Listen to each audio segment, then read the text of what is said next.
If you've got listings that are sitting that have no action, no showings, no offers, just nothing going on, it can feel like all the eyes are on you. And that pressure can become a lot. And today, I want to help you eliminate that pressure. I want to give you a framework that I've used over the last 20 years to sell over 1,000 homes to get my listings sold and to get them sold fast and for top dollar. I've got a lot of strategies I'm going to share with you today. So if you've got some listings that are sitting, don't worry, we've got you covered. I'm also going to give you tips to get more exposure and tips to be able to communicate with your seller better.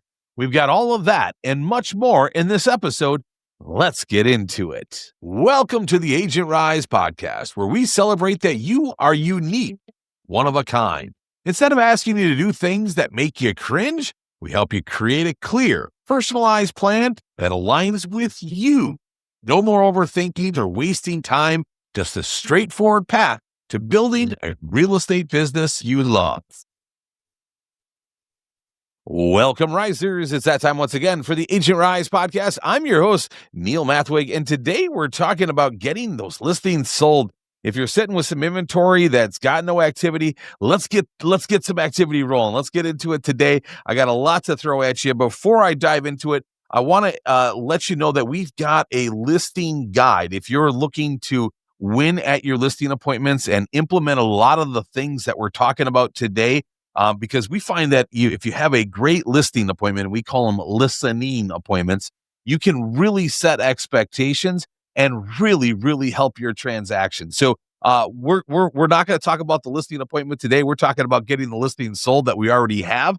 But I'm telling you, if you follow this guide and set your listings up, half of what we're talking about today will already be solved for you. So make sure you download that guide. Text the word listing to 833-500-1135, and we will get you our exact process that we use to handle our listing appointments. And again, we call them a listening appointment. So you need to learn this approach. And again, text the word listing to 833-500-1135, and I'll shoot that right over to you. All right, now let's dive into this. I've got a lot to share with you here today. The thing that I've always done with my listings is I call it the CPPP plan, the C and the 3 Ps. All right, so communication, pictures, price, and property. All right, so the first one is we've got to make sure that we're excellent at communication. One of the things that I did throughout my career to really help with this, because we're always reactive, right? Like when we get a call and somebody wants to see our listing, or we've got some sort of feedback, we got somebody that's interested in writing an offer or whatever the case might be, we're really good, in the most case, communicating with our sellers, right? We're good at keeping them updated. We're good at things. When we have information to give them, we're right there. Now, what I want to talk about here is a communication plan when there's nothing to report. When it's not reactive, it's more proactive. And what I did is I set this up where every Tuesday I would call my clients. And it doesn't have to be Tuesday, whatever day you want to pick. But I did a Tuesday update call every single Tuesday. I would gather information on their listing. I would, look at the showing feedback. I would look at the number of showings and the amount of feedback that we've got. I would look at other activity in the market, look at what houses sold. What other information have I gathered that would be helpful for this seller? I would also review the entire listing. I would go through the photos, and I would go through the description, and I would review everything and see what other things that we could do to improve, so that when I call the seller, I've got some great feedback to give them. And again, I would do these calls every single Tuesday. And at times, there was times in my career where I had 30 to 50 listings. And so this was a lot of phone calls, but it was so worth it. And every single Tuesday, I would call them and give them an update. And what I learned is that when they have the information, when they feel informed, they're not likely to be pointing fingers at you anymore. If they see that, you're getting them the exposure that you promised them, that you're getting the showings that you were expecting. You're doing the open houses, you're doing, you've got the professional photos, and you've got the staging, and you've done everything that you can do. And then the house doesn't sell, they start to point the fingers at you. But if you're communicating with them on the regular and giving them all of the feedback and every bit of information that you're getting, you're not holding anything back. You're telling them everything that was told to you, and it's very transparent, And again, I asked my sellers in the listing appointment, this is one of those questions that we ask is, do I have your permission to be 100% honest with you?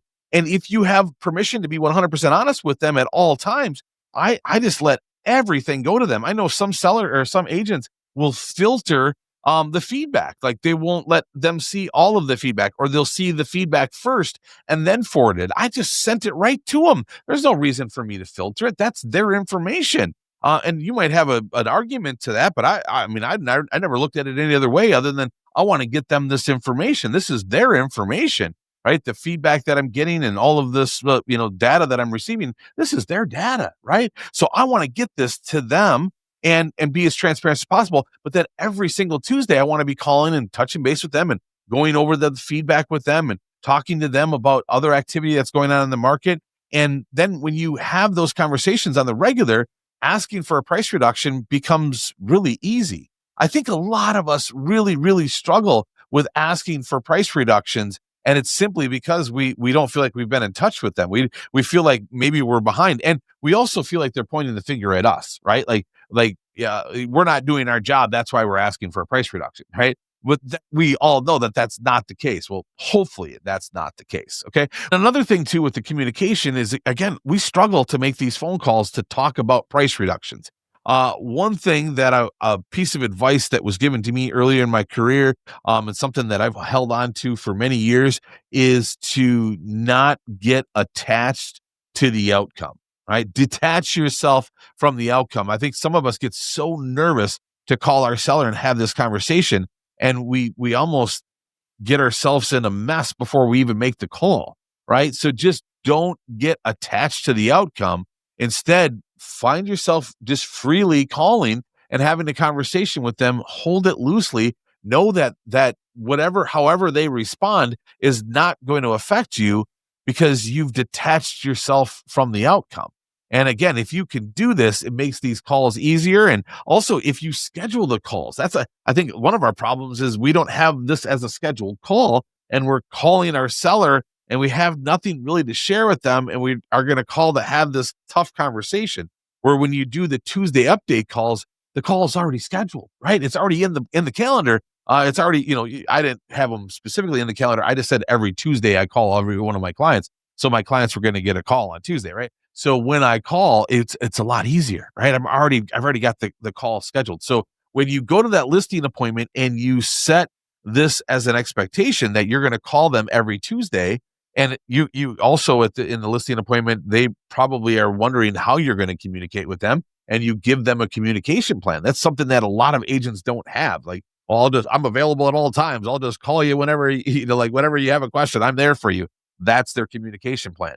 This gives you a better communication plan. I call every single Tuesday with a client update, with an update on what's going on. And again, this helps you make that phone call. And then if you can detach yourself from the outcome, that's what's really going to make it a lot easier to make this phone call. Now let's get into the 3 Ps. We've already covered the C of communication, but let's talk about pictures, price, and property. I'm going to first start out talking about the photos, because this is what's driving the listing. I mean, we're going to get to price, and we understand that price is a big part of it. But if you don't have great photos, and if your photos don't tell the story of the property, there is too many listings for them to just breeze on right past your listing. One of the things that I see, and I roast a lot of listings. If you ever want a listing roasted, if you ever got a listing that isn't selling and you want me to take a look at it, send it to me. Send me a text with the address. You can text me right at 833. What's my number? You can text me at 833-500-1135. Just shoot me the address and I'd be happy to roast the listing. I'll send you back a video of my thoughts on that listing. But I do this a lot for our members, where we've got a listing that isn't selling, and what can I do to help get this listing sold? And one of the things that I consistently see, and I get it, I understand why agents do it, is they don't storytell with the photos. Right? The first 5 photos is your opportunity to tell that property story. And why the first 5 photos? It's because when they're scrolling, they're looking through a lot of listings. And if you look on mobile, they can scroll 5 photos. All right. If you look on desktop on Zillow, they have the 5 photos there. And then you click on the listing and can see all of the photos. right? But those first 5 photos is like today's curb appeal, right? So you've got to really stand out with your first 5 photos. And what I often see is agents giving a tour with the first 5 photos. We start out at the front of the house, and then we do the foyer or the front porch, and then we go into the foyer, and then we go down the hallway that doesn't really do much for me, and then we get into the living room, and then we eventually get to the kitchen, and then you know what I'm saying, right? The tour of the property. Don't do that. I know it makes sense. I know it makes sense. I remember having that theory long ago, like that's the way to do it because you just want to show them the house, right? And guide them through. But trust me, don't do it that way because they're not like the consumer is just sitting down to look at your listing, right? It's not like they're just getting a cup of coffee and getting all comfortable and they want a tour of the property, right? And go through it. No, no, no, no, no. They're comparing your house to 7 other new listings that just popped up, and they're looking through the listings and they're looking for ones that excite them. Okay. Now, these first 5 photos not only need to tell the story of the property, but if you have got something that really, really stands out in the property as something that is awesome about the property, it needs to be in these first 5 photos. So a couple examples of this, like if you've got a listing that is in a golf course community, maybe it doesn't sit on the golf course, but it's in a golf course community, you've got to have a photo of the golf course in the first 5 photos, right? If your house has let's say, it's just a normal house, right? It's just a normal, median size home, but it's got a big shop in the back. It's got a big, steel building in the back of behind the house. That shop, maybe it's not glorious or awesome or anything like that, but that shop is something that other properties that you're competing against doesn't have, right? So that shop needs to be in the first 5 photos. Also, remember there are people that are looking for shops. They want to shop with their house. I've had buyers that have bought the shop and the house comes with it, right? So you want to just understand that there's certain people that, man, you got that shop in the first 5 photos. That's going to really stand out at them and make them want to come and see this listing. Another thing too with your first 5 photos is make sure that all of the shots are banger shots. Like you want the best photo of the kitchen. You want the best photo of the front of the house. You want the best photo of the family room or the living room or the room that just really makes this house seem special, right? It's something different. Also, like if you've got a bonus room or something that really could stand out as an additional room that most houses don't have. Again, these special rooms could be the reason that this house sells. Another suggestion that I have around your photos is when you make these banger shots, sometimes use a service like BoxBrownie, or we've got AI that can help us and virtually stage these photos. So do things like that. And when we look at the photos and we go through the listing, how excited are we about this property? Are there some photos that should be removed? I see that often. I see where we've just got, we get 75 photos from our photographer and we load all 75 photos. Don't do that. If there's photos that don't help the property, get them out of there. They don't need to be in there. And so look at the photos as not only as are these photos that are great, but are these photos that hurt us, right? Like there's photos that hurt your listing. So remove those photos, get them out of there. Another thing that we run into often is we run into a home that is over decorated, right? You know what I mean? Like they love to decorate and they don't understand the difference between decorating and staging. And so their decorations are beautiful, but they're really personalized, something that homeowner loves. And it looks great. It looks homey. It looks right. I would love to have coffee and visit there. But it doesn't help me imagine myself living there. It makes me feel like I'm visiting somebody else's home. And so what we want to do in this situation is we want to teach the homeowner the difference between decorating and staging. And what they've done is they've decorated their home. It's beautiful, but we've got to take that back. We've got to open up this space. We got to allow there to be a blank canvas so that the buyer can see themselves living there. And we've got to be able to communicate that without hurting our seller's feelings. And so we asked them in the very beginning, do I have your permission to be 100% honest with you?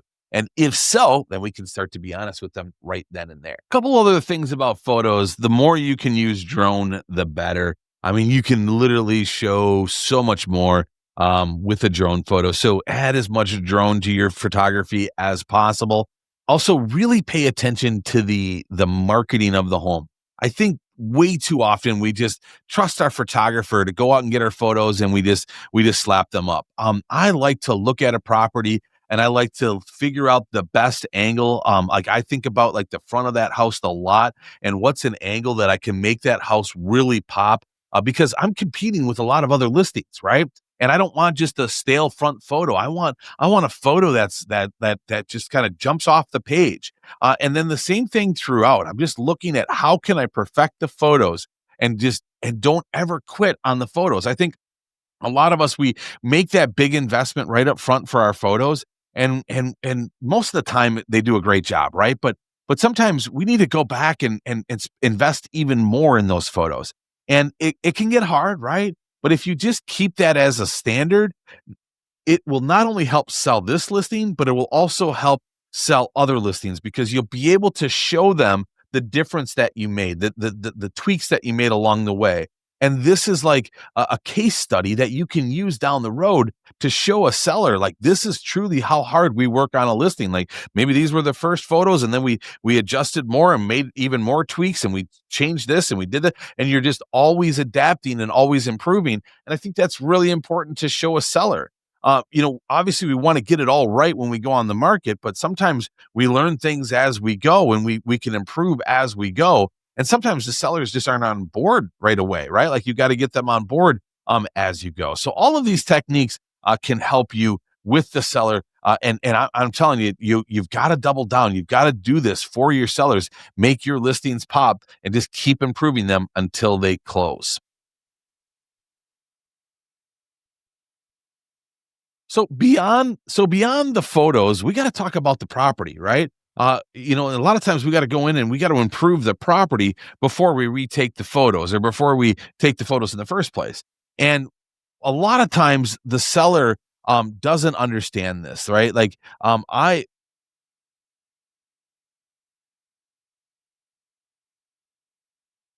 So when it comes to the property, I mean, obviously we've had conversations with the seller and now we've got a house that isn't selling.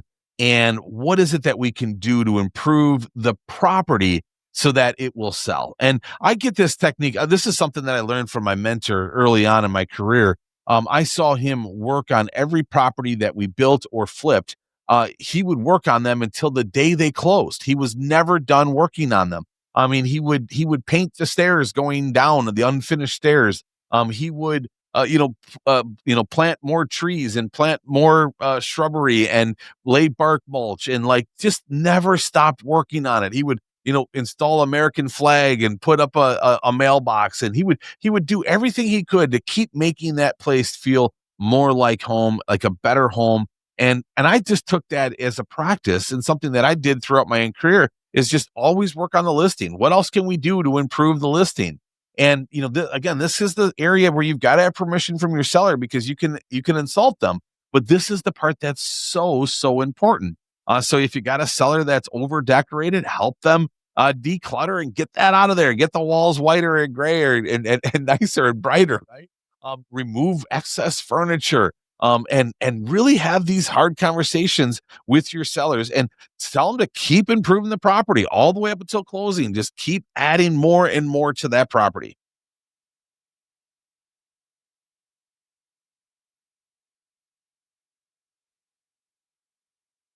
And with all of this, of course, every time they update the home, you should update the photos. And so make sure you got a photographer that works with you, one that will help you update the photos as you go and won't charge you too much. Obviously, you got to charge something to go out there and reshoot. But my sellers really love this because they would work on the home and then we would go shoot and make it better.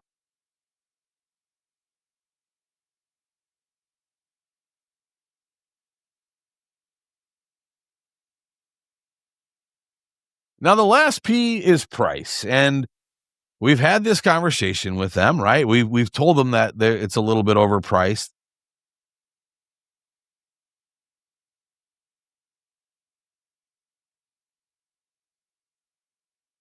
And the third P is price. Obviously, we know that the price is so important, and this is plays a big part of us getting this listing sold. If we're overpriced, this is really going to be a challenge. All right. So what I like to do is when I have a seller that is overpriced and we're having the pricing conversation, one thing that I bring up is the three different pricing models. We've got retail, fair, and auction. And retail pricing is where you price it high. Everything in the house is perfect. It's just like a retail setting, right? Like everything is perfect. Fair pricing is where you price it right in the middle, and hope that you're going to drive multiple offers. The house doesn't have to be perfect, but it should be great, right? But it's priced accordingly, and it should drive offers. And then the third is auction, where you price it low and definitely want to drive offers to bring that price up, right? But kind of selling it as is. It's kind of priced low to drive offers, and that one we consider the auction pricing. So I like to explain this scenario to a seller so that the seller understands that, hey, there's retail, fair, and auction. And right now we're sitting at retail. And at retail, we're priced high. We're priced higher than the rest of the market. And at retail, we've got to stand out as retail. And we're not doing that right now. We're not bringing any offers. The value isn't there. The market speaks fast. I always like to say that. I always tell my sellers that the market speaks fast. And right now, the market is speaking that we're priced too high. And so we've got to get into a different price category here to stand out, or we need to improve the property so much that we have that perceived value. And at this point, I would suggest that we reduce the price, unless, of course, they want to add a bunch of value to the home. And what I always like to explain too is, like with retail, hey, everything starts out high price, and then if it doesn't sell, what do? They put it on sale, and then they reduce it. And so that's what we've got to do. We're not able to sell at this current price, and so I would suggest a little bit of a price enhancement so that we stand out in the market and that we have that higher perceived value to help bring our buyer in. Now, when we do a price reduction, we have a whole strategy around that, and that's when we would explain this. We would explain that we're gonna not only do the price reduction, but we're also going to do another open house, or we're going to do more exposure, or we're going to get those photos retaken. So we have a full plan when we are having this discussion. It's not just coming down to the price. Now, a common question that we get in this category is, what else can I do to get exposure for my listings, right? Like, what else can I do to get my listings, get more people seen in my listings? And so I've compiled a list of options for you that some of them work, some of them are better than others. Let's just put it that way. All right. So the first one here that I have is that post this listing is as many places as you could possibly post it. If you haven't posted on Facebook Marketplace, by all means do that. Even Craigslist, post it in local community groups, buy and sell and trade groups. Especially if you've got something that stands out, a listing feature that stands out. Let's use the shop, right? Looking for some acreage with a shop.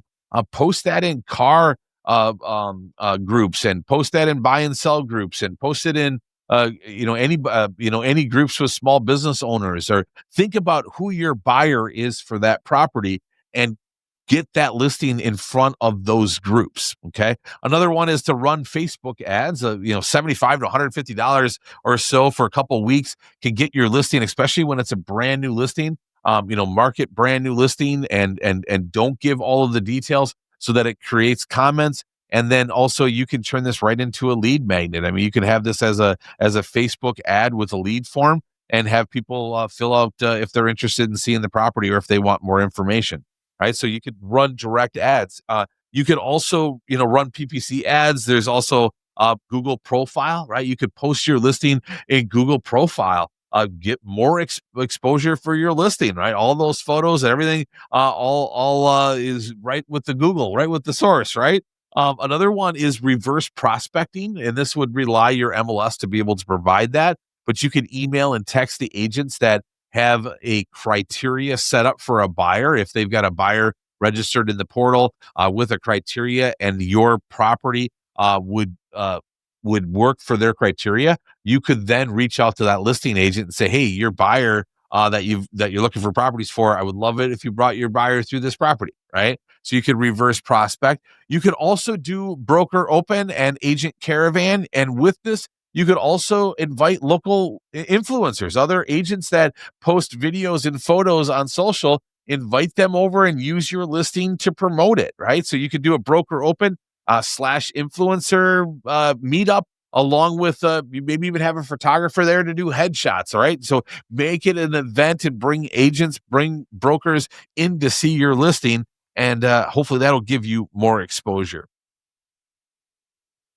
Some other areas is some niche sites. So like if you got a horse property, this is a great one, horseproperty.com, or you got vacant land, or it's maybe got additional land, put it on Land Watch. So there's a lot of these different niche websites. And I'm not going to go over all of them now, but think about what property or what site your property would do well on with a niche listing. Some other things, and this is you're lucky if you can do this. We can't do this in our MLS anymore. But if you can withdraw the listing and give it a new listing, give it a new MLS number. Again, a lot of the MLSs have ruled this out. But if you can do that in your market, do it, because you're going to get a new listing. You're going to end up on the hot sheet. We used to do this all the time until we got it taken away from us in Wisconsin. But again, this gives your listing more exposure as a new listing and makes it stand out. But you can do that with a price reduction and with open houses as well. But just be thinking outside the box. What else can I do? Who is the ideal buyer for my property? Think of that question. Who is the ideal buyer for my property? And what can I do to get in front of them? Where are they hanging out? How can I present this listing to that group of people that would be interested in this property?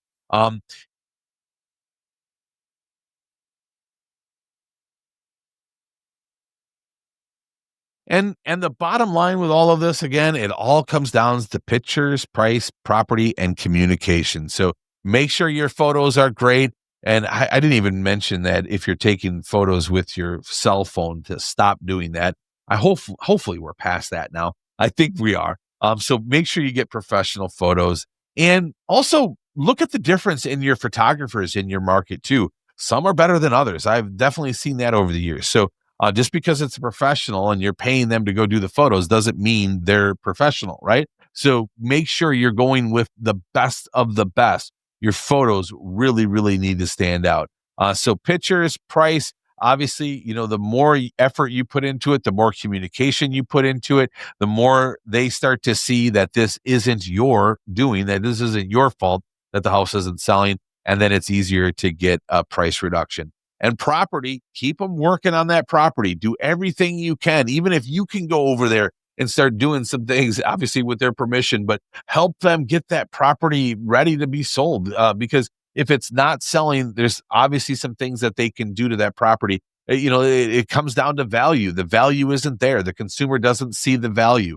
The price is too high and the property doesn't match the value. So either the price needs to come down to help match the value, or we need to improve the property to get the value to match, right? But something is off there, and we've got to keep working it until we get it figured out. And then the last thing with all of this is pictures.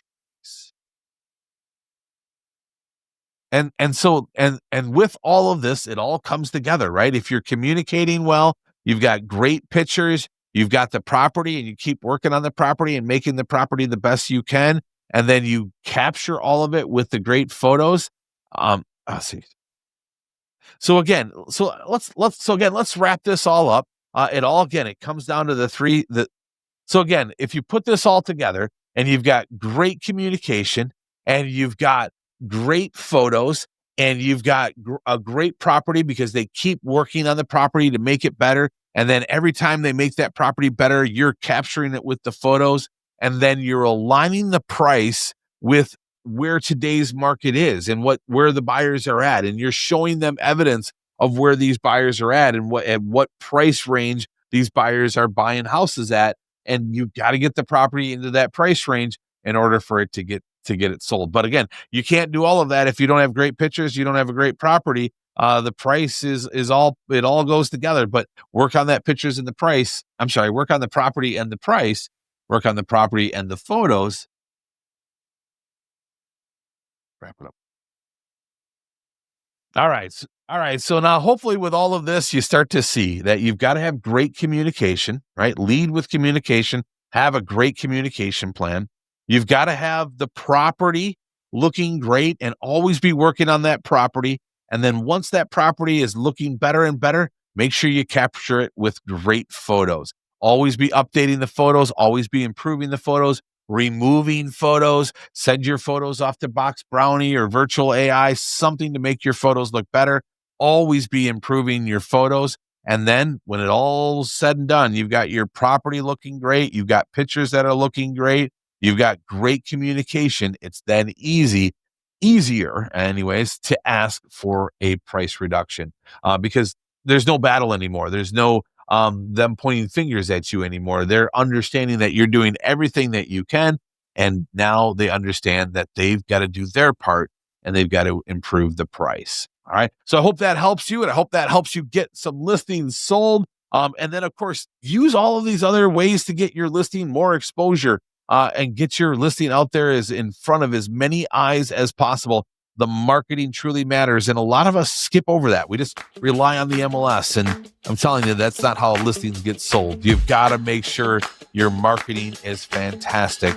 Make sure it really stands out, and then just get your listings as much exposure as possible. And of course, there's always the organic ways of getting your listings exposure, posting them on every bit of social media you possibly can. And that's how you get your listings the most exposure. All right. Thank you so much for listening. I hope this episode helps you get that listing sold. Have a great day. And like always, remember to be the reason somebody smiles today.